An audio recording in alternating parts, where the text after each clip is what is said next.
Hi friends, जय श्री राम। मुझे इलिशी माछ बनाया जाऊँगी। इलिशी माछ प्रथम धोईकी लुण हल्दी गोलैकी रखीदे। बर्तमान पैन बसैकी तारे तेल पकेवा। देखो तो इलिशी माछ केमती भाजी नौ सब लाल लाल करके भाजी ने लाल लाल कर सब माछ गुड़ भाजिक नहीं जावा। ये आम पैन में तेल पकईदे और तार कि सोरिष पकईदे आलू भाजी नवा। आलू को भाजी नवा गोल्डन ब्राउन है आलू को भाजी नवा और टी हलदी पकईदवा। ये आलू को काढ़ी नवा। आम पैन तेल नहीं लंका गुंड पकईदे कलर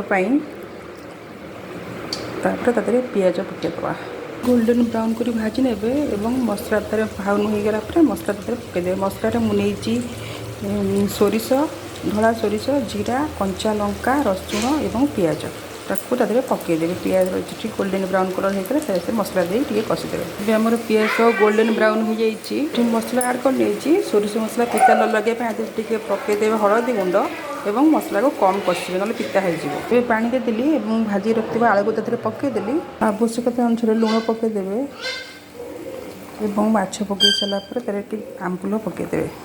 ये माछ तक आड करनेली जो मानक आंबुल पसंद थी आदि टे आंबुल पकईदे।